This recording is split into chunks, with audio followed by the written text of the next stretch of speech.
Hi everyone, it's Stu here from 3B, and today I'm going to give you my first impressions and an initial review of the Amazon Echo Studio. So what is the studio speaker like? I'm going to not use the word that signals that, otherwise I'm going to be fighting with it all day. Well, it's a higher range, their top range Echo speaker. Previously, one of the things that's really dogged Amazon speakers, their Echo speakers, is the sound quality, and they have improved through some quite sort of positive large upgrades, like the Echo Plus, which I've also got that I had before this one, was pretty decent sounding for its pretty small size. But it still lacked the sort of the bass, that depth that you really want in your music. And then they released the Echo Sub, which I did have, and I had it for about 3 days, and then I realized after a very short period that it really only predominantly worked with Amazon Music, and it didn't work with anything else. So if you're listening to the radio or basically anything else, even Audible books and things like that, just simply wouldn't come through. So I wanted something that was more inclusive in terms of the services that it would use with the subwoofer that it had. And this is kind of one of the things that the Echo Studio does do. It doesn't matter what you're using it with, you still get that great sound. And we will talk just very briefly about the sound. It's an awful lot better than any prior Echo speaker. In terms of, now I've had a lot of speakers like this, smart speakers. I've had Sonos speakers. I've even had super high-end smart speakers from Nime and so on. So, there's a huge breadth to choose from in smart speakers. But insofar as what the Echo Studio does, and the sound quality, as opposed to what the new Sonos does, I would say in terms of sound quality, I think the Sonos still has it.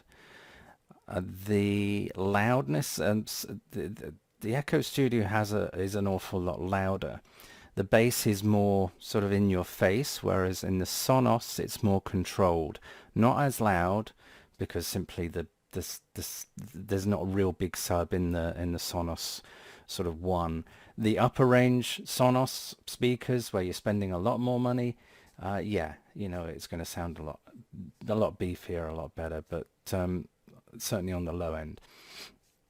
But comparatively, comparing this to its equal value equivalent, which would be the Sonos One, I think the Sonos One still has it for me in terms of just musical quality. The bass isn't as strong, isn't as deep, but it's more controlled.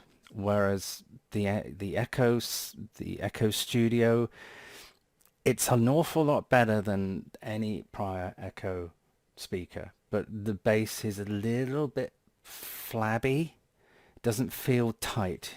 There's punch there, but not as much as you would get from the Sonos. So overall, it does sound really good. You do have to be careful where you put it. I may move it from where you see it behind me.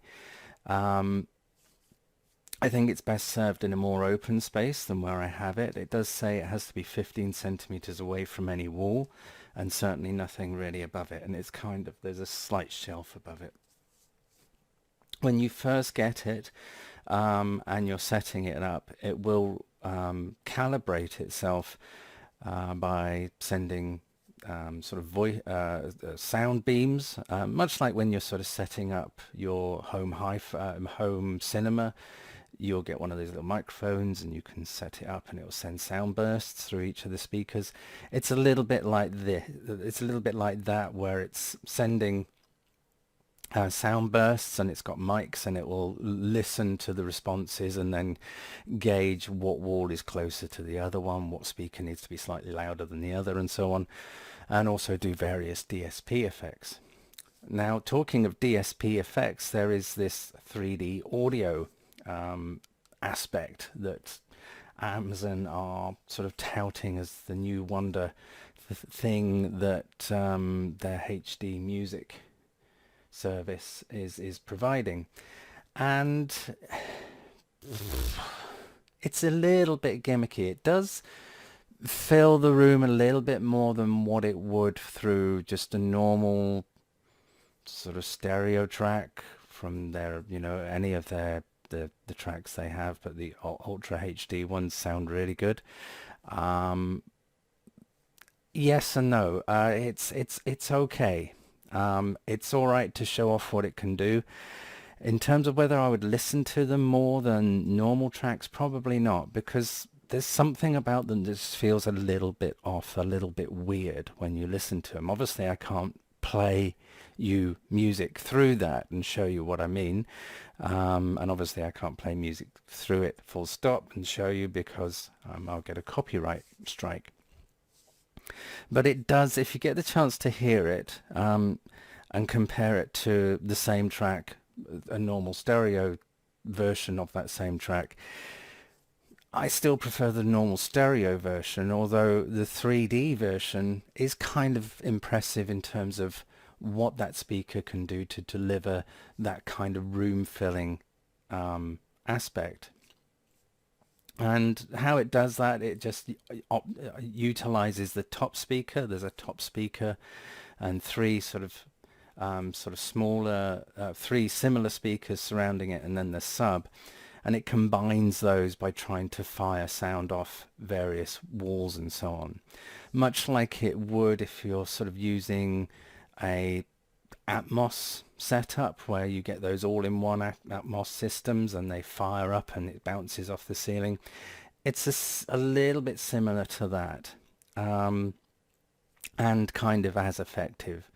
With Atmos all-in-one speaker systems, they're okay, they're not particularly effective, but you get some sense of immersion, and it's similar to that.